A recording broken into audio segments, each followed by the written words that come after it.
Bonjour à toutes et tous, c'est parti pour une première capsule d'histoire de première. La Révolution française et l'Empire, une nouvelle conception de la nation. Partie 1. La France à la veille de la Révolution. Arthur Young est un agriculteur et agronome britannique. Son récit de voyage, publié en 1792, Voyage en France, nous livre des informations précieuses sur la France rurale, mais aussi sur le contexte de tension et d'effervescence des années 1787-1788 en France. En effet, dans l'extrait étudié en classe, Arthur Young décrit avec précision la grave crise que traverse le Royaume de France. Les finances en désordre, avec un déficit impossible à combler, nous dit-il. Une crise financière puisque les comptes de la monarchie sont déficitaires, du fait des dépenses civiles et militaires, mais surtout du service de la dette et du remboursement des emprunts. Une cour enfoncée dans le plaisir et la dissipation. Une crise sociale aussi, car dans la société d'ordre de l'Ancien Régime, les impôts reposent uniquement sur le tiers-État, alors que la Cour est critiquée pour sa désinvolture. Young observe aussi une grande fermentation parmi les hommes de tous les rangs qui aspirent à du nouveau, et observe un levain actif de liberté qui s'accroît chaque jour depuis la Révolution d'Amérique. En effet, c'est une crise politique aussi, car le roi Louis XVI est considéré comme un monarque faible et peu capable, alors que le pays doit faire face à des révoltes et qu'un vent de liberté souffle sur le royaume, inspiré des Lumières et de la Révolution américaine. À la fin du XVIIIe siècle, la France traverse une grave crise financière, économique et sociale.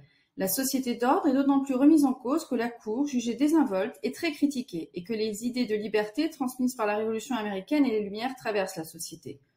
Louis XVI veut contenir la révolte et lancer les réformes qui permettront de sauver le royaume de la faillite et convoque les États généraux en 1789. Lorsqu'il s'ouvre à Versailles le 5 mai 1789, peu imaginent que vient de commencer la plus grande rupture politique qu'ait connue la France. Cette période est caractérisée par l'affirmation de la nation, c'est-à-dire d'un groupe de personnes qui partagent des caractéristiques communes, langue, histoire, parfois religion, et qui a conscience de son unité et de son appartenance. La Révolution française ouvre une période de profonde transformation politique. Elle opère un transfert de la souveraineté du roi, sacré, à la nation, et donc à l'ensemble des citoyens. En quoi l'idée de nation est-elle en rupture et comment s'impose-t-elle? Comment la Révolution unifie-t-elle la nation tout en agissant parfois contre elle? Je vous propose un plan chronologique en 3 parties, avec tout d'abord une nation qui affirme sa souveraineté, puis une nation déchirée, et enfin un ordre napoléonien qui met fin à la souveraineté nationale. Grand 1, la nation affirme sa souveraineté, 1789-1792. Comment la souveraineté nationale s'impose-t-elle au roi et en quoi consiste cette rupture? Avec un grand A, le réveil de la nation à l'été 1789. Les cahiers de doléances rédigés partout en France pour la convocation des États généraux suscitent un réel espoir de changement, mais pour Louis XVI, il s'agit de résoudre la crise avec la mise en place d'un nouvel impôt. Ce malentendu pose déjà un problème. Le printemps 1789 est donc marqué par l'opposition à Versailles entre les représentants du tiers-État et le roi. Le 5 mai 1789, dès le discours d'ouverture des États généraux, Necker freine les espoirs nés de la rédaction des cahiers de doléances. Le roi, lui, refuse que les 3 ordres siègent ensemble et le vote par tête. Les députés du tiers-État ne veulent pas céder et le 17 juin 1789, il se proclame Assemblée nationale. C'est une révolution véritable car, de fait, la France entre dans un système parlementaire. La souveraineté est alors partagée entre le roi et la nation. Louis XVI résiste alors que le pays comptait sur sa volonté réformatrice. Le 20 juin 1789, les députés du tiers-État, suivis de quelques députés de la noblesse et du clergé, prêtent un serment dans la salle du jeu de paume, donner une constitution au royaume. Ils sont vus comme les représentants de la nation. Le roi n'est plus le seul lien avec les Français. Un bras de fer s'engage. Le 9 juillet 1789, les députés réunis se proclament Assemblée nationale constituante. La nation s'est ralliée au nouvel ordre politique, une partie de la noblesse et du clergé comprise. L'affrontement paraît alors inévitable. La tension monte à Paris face à la crise économique et aux rumeurs de rassemblement des troupes. Des centaines de Parisiens des faubourgs en quête d'armes se dirigent vers la Bastille, qui est prise d'assaut le 14 juillet 1789. Cette émeute devient un affrontement symbolique et incarne le succès de la résistance au roi et à la noblesse, mais surtout l'unité des soldats avec les députés et le peuple de Paris. Le 17 juillet, le roi se voit remettre par Bailly, le nouveau maire de Paris, les clés de la ville. Il arbore la cocarde qui unit le blanc royal au rouge et bleu de Paris. Le 14 juillet marque ainsi l'irruption du peuple dans la Révolution. En province, les gardes nationaux remplacent les pouvoirs municipaux et dans les campagnes, la grande peur se diffuse. Les paysans brûlent les châteaux et détruisent les registres des droits seigneuriaux. À Paris, les députés répondent alors par le vote le 4 août 1789 du décret abolissant les privilèges et les droits féodaux. Le 26 août 1789, la Déclaration des droits de l'homme et du citoyen proclame la souveraineté de la nation, la séparation des pouvoirs et la primauté de la loi. Les citoyens sont égaux devant la loi et l'impôt et disposent des libertés d'opinion, d'expression et de conscience religieuse. Par ces deux mesures d'août 1789, l'Assemblée accomplit les promesses du 14 juillet. Les règles communes sont inscrites dans la loi, là où il n'y avait que des coutumes. Le 14 juillet devient le symbole de la fin de l'arbitraire royal et de l'unité de la nation. Il semble dénouer les tensions et faire l'union de la nation et du roi. B. Unir la nation autour de Nouvelle-France. Dès 1789, l'explosion des libertés libère la parole et un esprit nouveau souffle sur le pays. La presse connaît un essor sans précédent. La politique est partout. On discute politique à l'Assemblée, dans les salons, comme celui de Madame Roland, mais aussi dans les clubs, comme ceux des Jacobins et des Cordeliers. Le club des Jacobins, ou Société des Amis de la Constitution, se réunit dans le couvent des Jacobins, rue Saint-Honoré. On y retrouve Mirabeau, Lafayette, Robespierre. Le club des Cordeliers, ou Amis des droits de l'homme et du citoyen, se réunit dans l'ancien réfectoire du couvent des Cordeliers. Il se montre critique vis-à-vis de l'Assemblée et exprime davantage des aspirations populaires. Il propose souvent des méthodes plus radicales et violentes. Danton, Hébert, Marat participent à ces débats. La construction d'une France nouvelle s'organise autour de 5 éléments.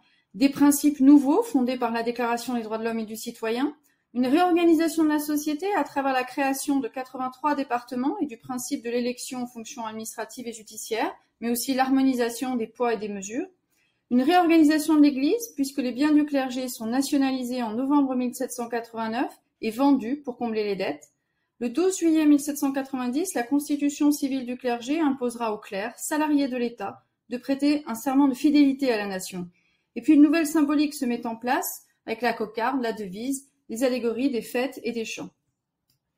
Enfin, un compromis politique, autour d'une constitution rédigée difficilement pendant 2 ans jusqu'en septembre 1791, qui met en place une monarchie constitutionnelle. Les pouvoirs sont séparés.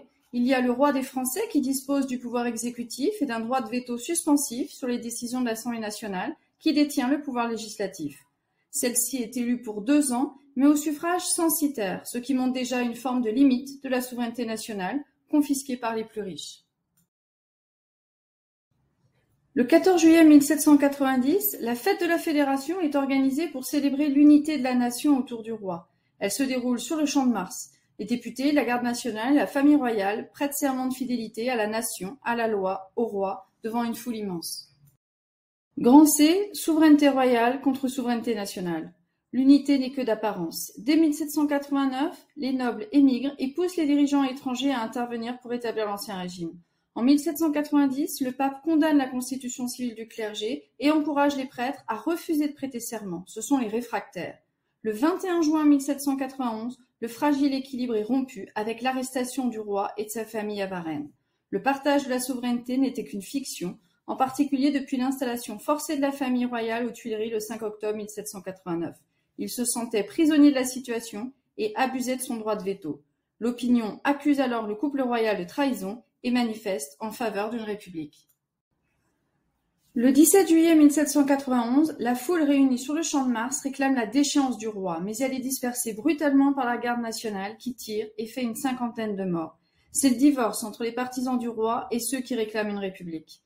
Une culture populaire s'affirme et se radicalise. La révolution des sans-culottes fait ses premiers pas, soutenue par le club des Cordeliers qui se fait le porte-parole des exclus de la politique officielle, les citoyens passifs, c'est-à-dire les pauvres et les femmes. Une minorité de jacobins, comme Robespierre, comprennent cette détermination et en vont ensuite incarner cet espoir révolutionnaire. C'est surtout la guerre qui devient le moteur le plus efficace de la Révolution. Elle radicalise les positions et soude la nation. Louis XVI espère qu'une intervention militaire autrichienne rétablisse son pouvoir. Il favorise alors l'arrivée au gouvernement des Girondins autour de Brissot, favorables à la guerre. En avril 1792, l'Assemblée nationale déclare la guerre à l'Autriche. Les armées autrichiennes et prussiennes envahissent la France. Les défaites s'accumulent et le 11 juillet 1792, la patrie est proclamée en danger. De nombreux volontaires convergent dans la capitale, créant ainsi une atmosphère de tension. Le manifeste de Brunswick, connu début août, met le feu aux poudres. Le chef de l'armée prussienne s'adresse au peuple dans une proclamation datée du 25 juillet, dans laquelle il menace de détruire Paris si le roi est maltraité. Le 10 août 1792, les sans-culottes parisiens et les fédérés prennent le palais des Tuileries d'assaut. Devant cette violence, les hommes de l'Assemblée suivent. Ils suspendent le roi et font emprisonner la famille royale à la prison du Temple. Les journées révolutionnaires du 3 au 6 septembre 1792 sont sans précédent. La menace de l'avancée des troupes ennemies et la peur de la répression des immigrés déclenchent une réaction particulièrement violente. Des groupes de sans-culottes massacrent des prisonniers à Orléans et Paris. Les députés sont dépassés. Les sans-culottes tiennent la Commune de Paris, mais ne prennent pas le pouvoir. La majorité des députés n'ose pas les condamner. La victoire de Valmy du 20 septembre 1792 annonce une suite de succès et consacre l'alliance entre les forces populaires, craintes et courtisées, et les mouvements politiques des hommes de l'Assemblée. Ces concessions clivent les Jacobins. Les Girondins refusent les demandes des sans-culottes, alors que les Montagnards apparaissent comme l'incarnation de cette unité nationale radicale. Le 22 septembre 1792, la nouvelle Convention proclame la République. La souveraineté appartient désormais uniquement à la nation. C'est la fin de la première partie, je vous remercie et vous dis à très bientôt en classe.